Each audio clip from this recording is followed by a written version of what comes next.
To access the back of the machine, you first going to need to remove 1, 2, 3, 4, 5, 6, 7 screws from the back of the machine. Once you remove all the screws, just grab the top and lift it upward.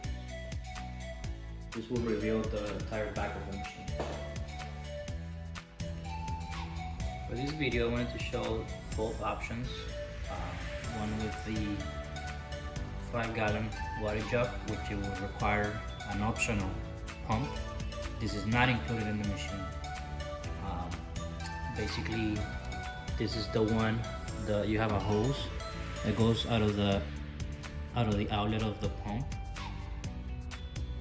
Then you're going to have a hose that's gonna feed the air brake tank or the water reservoir. In this case, it will need to be switched. Again, this pump or this option, it's not included. You need to request it. So the regular standard option is the water valve. This is the one that comes with the machine for a water main. So it goes from the water valve and then it goes into the water reservoir. Then in the water reservoir you have the air brake tank, which is basically a float that it's managed by sensors and a switch in case of overflow. When it hits the right level of water, it will stop the pump or the water line from pumping water into the tank. Once this guy is full, then it goes through a counter, what we call the volumetric counter. This one counts the amount of water that this guy and the actual cup of coffee is requesting. So in that case, this guy counts and it says, well, you have enough water, also with the pressure, and it says you're full, so it stops everything from keep pumping water. Once the volumetric counter, the pump, and the reservoir detected that it has enough water, it stops. So it stops flowing water into it, and if for any reason the float, it goes down a little bit, and I'm gonna fake it here, it will pump water again until it hits the sensors again, and then it stops. Then you have the pump. The pump is the one that it pumps water into the actual boiler. This guy's hot right now, so it goes through the pump. It has some valves here, anti-return and anti-pressure. If it hasn't a lot of pressure going in because there's no water going into it, it goes back in, it loops back into the pump. And then the one coming out, it never goes back in because it has an anti-return valve. So this valve doesn't allow the water to go back into the pump. This one, in case it has a lot of pressure not going into in this way, it goes back and loops back into the pump, so it will loop back. Okay, and this inlet is coming from the volumetric counter. That's where it's coming from the pump. Then it goes into the boiler, and then you have this more fitting by pressure. This is why the hose is so small, because it pumps a lot of pressure into it.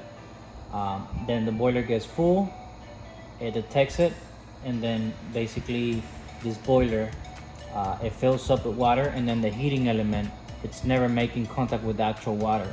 It's like a dome inside that it doesn't touch the actual water. On the boiler, we have the temperature sensor, and we have also a trigger switch. Basically, when this guy's for some reason, if for any reason there's a failure, there's a trigger switch which stops the 110 from going into the boiler, which it basically stops heating up. From there, you have the distributor. This will be a pressure into it. Then we have our distributor.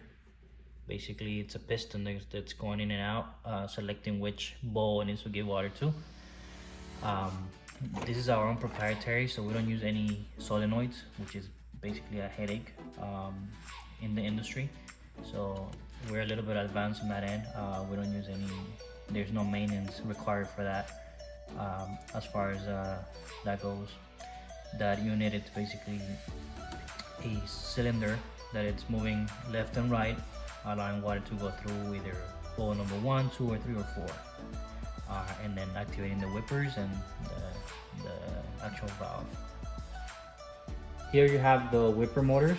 These are 3 for this machine. There's other ones that have more and some other ones that have less whippers. And on the top you have these are the canister motors, 1, 2, 3, 4.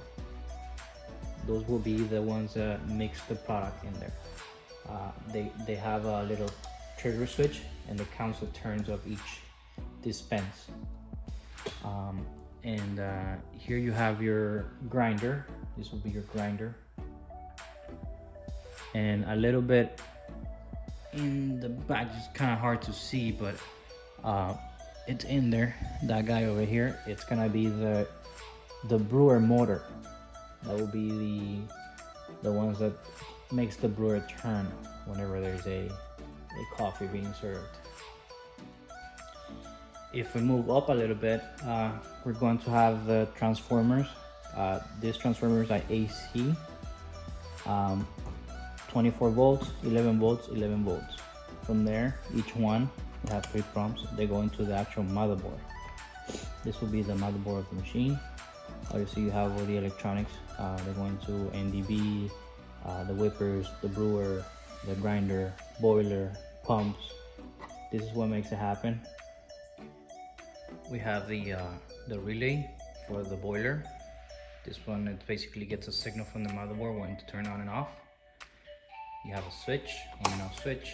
You have a little transformer for the LEDs to light up the panel of the front of the screen. And I'll point out, it's basically everything that comes in from these 3 transformers, it's AC, and then it gets converted to DC. And that's how you get powered up all the 24 volt motors in the machine.